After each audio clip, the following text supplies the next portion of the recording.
She has completed 3 executive education programs under the Certificate of Public Leadership at the Harvard University Kennedy School of Government in 2020. She studied Bachelor of Law at the University of the Visayas and graduated as AB Political Science from the University of San Carlos in 1997. Ladies and gentlemen, it is my honor and privilege to call the People's Governor of Cebu to give us the welcome remarks and the message of support. Governor Pamela Pam S. Barangquato. Maayong buntag kanatong tanan. It is an honor to welcome you all to this year's Local Chief Executives Consultation Dialogue. This is more than just a meeting. I see this as a gathering of hearts and smiles and minds united by one mission, to improve the lives of our people. As Governor of Cebu, I value the work of agencies like the DSWD, whose programs extend much-needed assistance to our fellow Cebuanos. These programs are most effective when we also guide our people to make the most of the help they receive, using it as a stepping stone towards skills, livelihood, and self-reliance.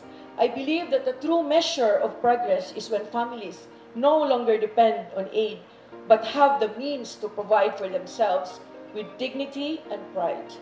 This is why the provincial government is committed to collaborating with our national agencies, local governments, and private partners, not just to address today's needs, but to open doors to opportunities that will last for generations.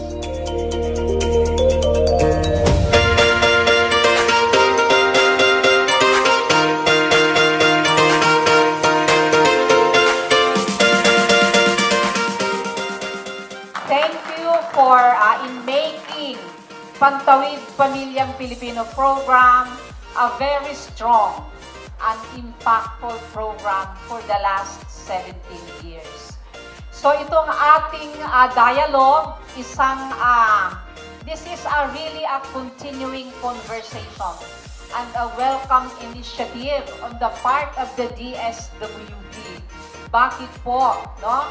Kasi dito po talagang mag-share tayo. Ano ba talaga ang nangyari? Ano ba talaga yung mga na-achieve ng program for the last 17 years?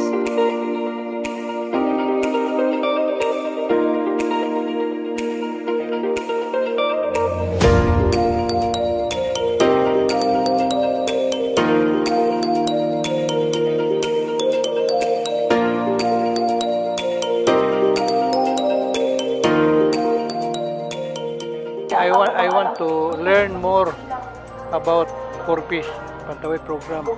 Kay daghan kayo sa mga kaigsuonan nato sa probinsya nga nagkinahanglan og tabang yun. Labi na ka ng mga trabaho, no? Labi na sa Midillion nga wala na ang Sugar Central. So, daghan kayo ang mga kaigsuonan nato nga wala yung mga trabaho. Lipay kay ko nga makakaton daghan pa nga kung saan ito pagtabang ng mga kaigsuonan nato. Para ma-update ko sa kining pagtawid program sa labi na gyud sa akong lungsod sa Balamban. Gusto sa ko makahibaw og unsay mga bag-o nga ron nga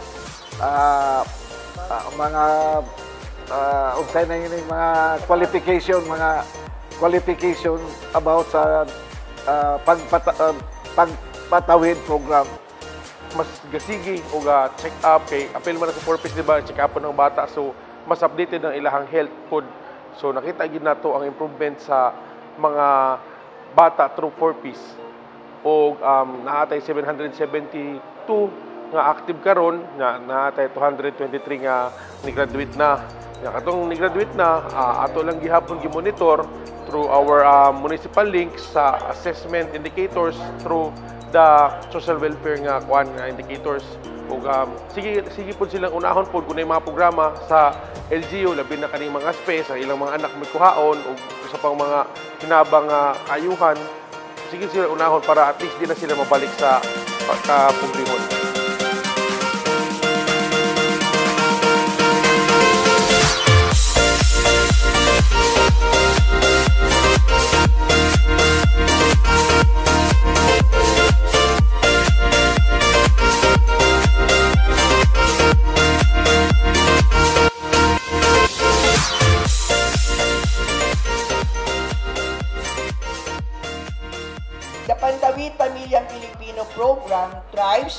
because of the people behind it.